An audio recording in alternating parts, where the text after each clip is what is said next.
Greetings, this is Dani from CRADLE of FILTH, and you, my friends, you're listening to Heavy Demons Radio Show. So, dear Dani, Trouble and Their Double Lives is your first live album to be released in over 20 years. The album has been recorded between 2014 and 2019, pre-COVID era. Do you feel that vibe in the album, and do you think nowadays the same vibe is coming back? Yeah, I definitely do think the same vibe is back. We've done 4 tours since COVID, a bunch of summer festivals naturally. Mm-hmm. Just came back from Las Vegas last week. Mm-hmm. Yeah, I would say the vibe is stronger than ever now. I think those are the bands that have actually stayed around. How was the production work with Scott Atkins at the Grindstone Studios? Are you overall satisfied with the final result? Does this represent correctly the band on stage? I think so. Scott's a very close ally of the band. I'm actually seeing him today because we began work on Cradle's new album as of Monday. Mm-hmm. Obviously, just the drums are going down. It's going to take a few months, obviously. But yeah, he's a close compatriot of the band, and therefore we trust him implicitly. And we worked closely with him once he obviously went through the multitude of tapes, digital shows that we provided him from our sound guy. We worked closely with him on the album. There was a lot of work to do, but not a huge amount. I mean, all the live ingredients were there. It was just getting into a good shape for people to enjoy. And back then and even nowadays, do you feel there is any difference between audiences around the world, American audiences, European audiences, Northern European audiences, Southern European audiences? There's small differences, but nothing major. Okay. I see the metal community pretty chaotic and supportive and flamboyant, and there's lots of attributes that I'd attribute to fandom. So I wouldn't notice anything too. Obviously, there's going to be differences in the fact if you play in Iceland compared to Australia. People would be, I guess, more wrapped up in warm clothes and have a slightly different mindset, but generally fans are pretty crazy the world over. Okay, so while vocally speaking, how do you prepare yourself before shows, and did you follow any specific studies in your life for your vocal technique? Well, I started following Melissa Cross, but I found some of her stuff worked and a lot of it really wasn't for me. I think there's a lot of generalization when it comes to anything when you're doing something from a personal kind of outlook. What works for one person doesn't necessarily work for another. Okay. I don't believe in there's a lot of people that before they go on stage, they warm up for about an hour. And I just think it's too much. It's like running a half marathon before running a marathon. Yeah. It's just literally pointless. It just tires you out. So my warm-up's probably about 10 minutes at best. It doesn't. Obviously we would have sound checked in the afternoon, and we generally sound check for about an hour. So that really is a warm-up. Obviously a warm-up for the sound check as well. So by the time we get on stage, my voice is as long as I don't have to be put in a position where I do tons of interviews. I used to do that, and nowadays I just say, not really. It's just too much for a singer to do, to be talking all day and then to be singing. Just the same as it would be if a drummer had a drum all day. So there's a few things, obviously, that you have in preparation for going on stage. One thing is to keep calm, enjoy yourself, don't get stressed. Stress is a total mind killer. As soon as if anything gets stressful on tour, it gets totally stopped. Whether it's people being dramatic, or which we don't get any of that fortunately anymore, or you're in a weird scenario where just bothersome people.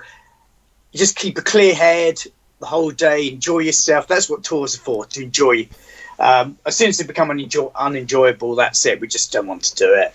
I think we've been in this game long enough now that we have the opportunity now to say whether we want to do tours or not. Do we want to play the shitty club? No. Do we want to play a good venue? Yes. Do we want to enjoy ourselves? Yes. Do we want to be miserable the whole time? No. Obviously, it goes without saying. So yeah, keeping a good mindset, explore the locality, chill out, relax, do everything that makes you feel good, in order that feeling then equates to a very good live performance later in the day. And obviously have teas, and I don't drink alcohol anymore, so that's a big plus. Alcohol is terrible for the voice, etc., etc. Little things that all add up to a bigger picture.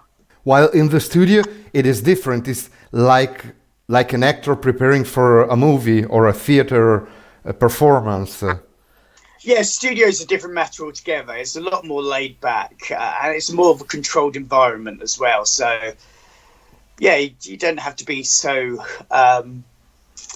finite about all the details in the studio. And another thing about the studio as well is to relax and enjoy yourself and enjoy the process of recording a record. As soon as you become stressed, your voice gets tensed up, and it becomes frustrating. You don't want to be going down that avenue.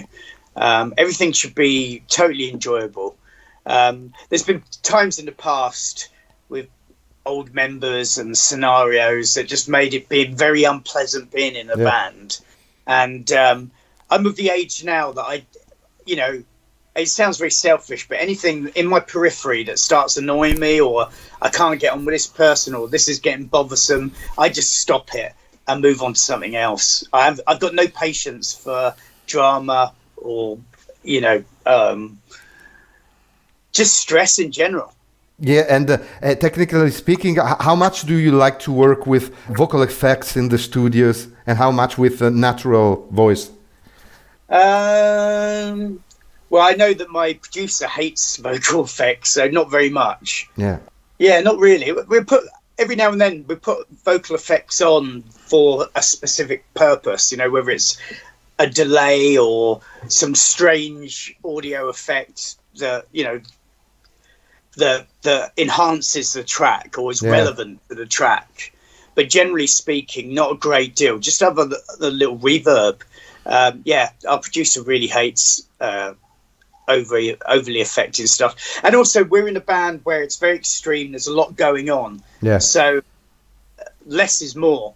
If we're going to put orchestration on a song, you don't want 100 tracks. We try and keep everything very concise, and the same applies to the vocals as well.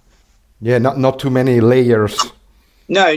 Literally, we've got it down to maybe to.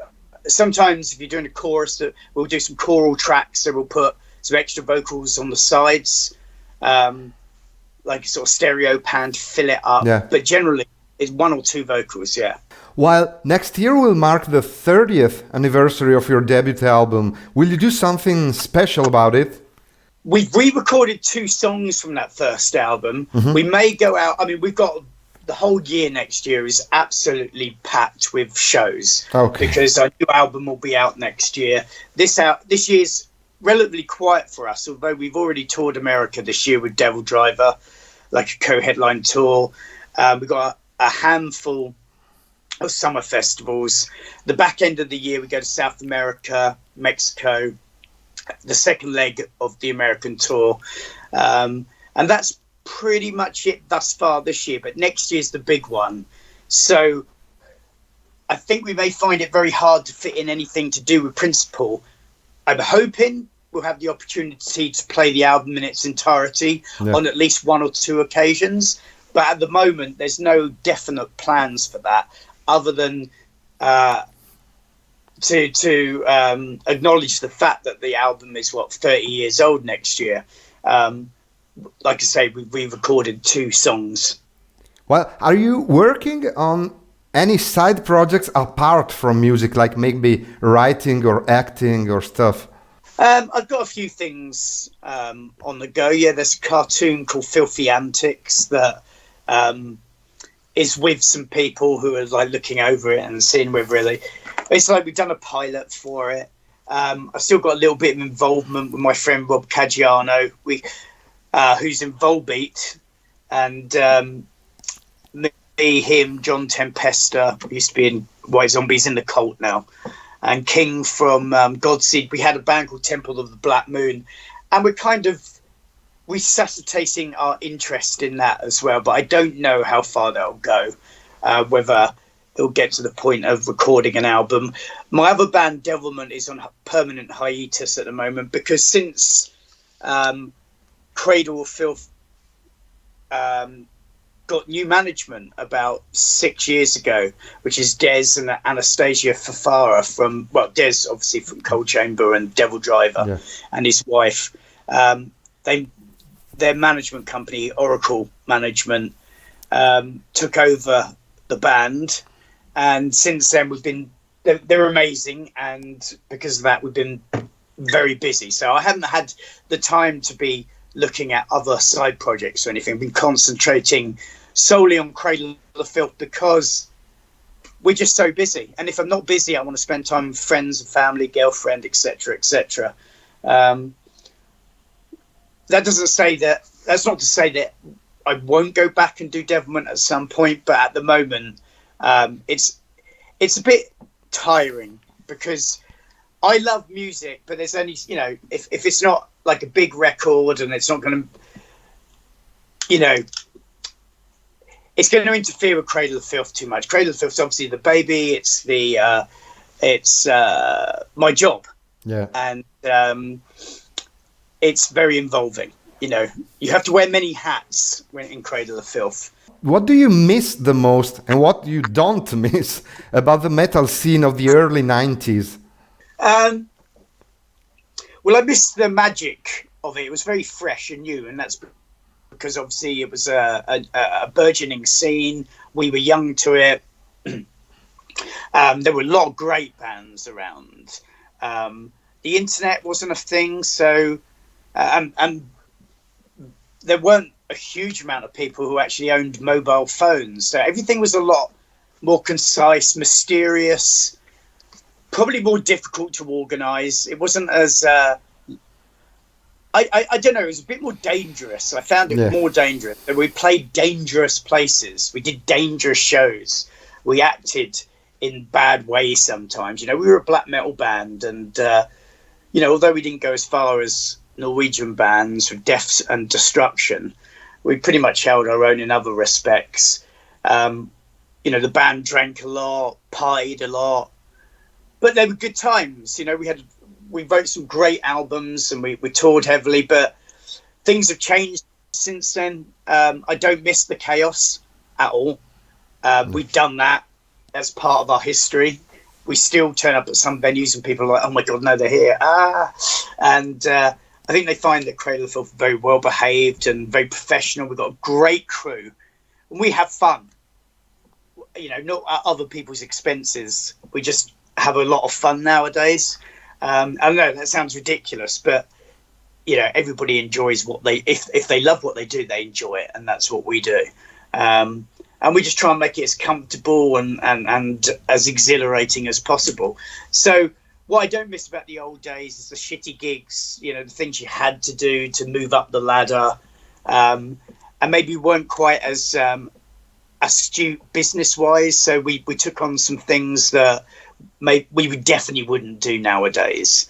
There were some scenarios that we got put into because at one point or another we didn't have management, or the management, it was very sort of early in our career. So all that stuff is kind of handled for us now. It's the sort of thing that happens with any career. The further you get along with it, you get more knowledge, more wisdom about what you're doing, and because you've had a lengthy history to take notes from. Yeah, so do you have like one final message and greeting to your Italian fans? Do you have any Italy related memories in your life? Oh yeah, loads. I love touring Italy. Unfortunately, there's just not enough shows in Italy. It's always one or two shows. It's always Milan's always one of the shows, and I love. Don't get me wrong, it's a breath of fresh air coming to Italy if you're in Europe as well, because you're coming down into warmer climes. There's a certain feel that Italy and Spain and south of France and Greece have that's so much different from Northern Europe or Central Europe, and it breaks up the feel of the tour. You know, it's always a good feeling when you're coming out of like the south of France or Switzerland, and it's like, oh, tomorrow, you know, we're in Italy, and you're like, yeah, cool. You know, down where you're going to get a really nice cup of coffee for a start. But yeah, no, we've had some great times. We used to be good friends with a guy called Ice who ran the Transylvania bars, and I used to spend a lot of good time with him. He flew me over. Well, me, one of the girls from the movie, and the director Alex Shandon for the movie Cradle of Fear. He flew us over, and we did like a tour of his clubs, sort of promote part of the movie, and just generally interacting with the fans and stuff. And that was a lot of good fun. It was crazy, in fact. I remember one night he like literally smashed up one of his own bars. Not in a mood. He was just having a play fight with the people that worked there, and it just got a bit out of hand. But yeah, that was amazing, good fun, and great memories of touring there. I had a good memory from earlier in the year of non-related to playing shows, but I took my girlfriend to Rome for a few days, and we had a great time there. So yeah, lots of fond memories of playing Italy. I remember doing a TV program that was essentially for children, I think, or young. And I can't remember where it was, actually. I have to check out. Yeah, we did it. I just remember myself and Paul Allender, our previous guitarist, sitting on this big couch, and we were like all made up, and both of us had a bit of a hangover as well, because we had a great show the night before. And I just remember being completely baffled why these two presenters were all very smiley and sort of hello, and you know, it was very surreal. I don't know what we were doing on the program. I'm sure we scared a lot of people. Do you know any Italian bands? Yes, of course. The Lacuna Call. I met with Christina last week at the Symphony World Festival in Las Vegas. There was a band called Ghost Rider who then became Necrodeath. Yeah. Theatre to Vampires for one. Sorry, mate, it's early in the morning for me. I work late, and so my brain's a little scrambled. Whenever I get put on a spot when people say, "What's your favourite film? Do you know this? Do you know that?" And I'm like, I'm just trying to think. Claudio Simonetti, obviously of Goblin fame. I did a track with him for the Dario Argento movie, The Mother of Tears, a few years ago, which was great. Always liked Goblin. There's a great dark electro synth dark wave band called Limbo that I'm a massive fan of as well. Yeah, some great stuff come out of Italy in the past. Great movies as well. Lucio Fulcio, Dario Argento, etc. Mario Bavo, isn't it? Yeah, Mario Bava, yeah. Yeah, Pasolini, obviously. Yeah, of course. although we watched, I didn't put it on, but we were in America and it was the last day, and we were just like confined to the bus, and our guitar tech kind of demanded that everybody should come and watch 120 Days of Sodom. And I know that we had a video based on that, which was Babylon AD in the day, but nothing can quite prepare you for that movie. It's quite extreme. It's still extreme, and it's very, very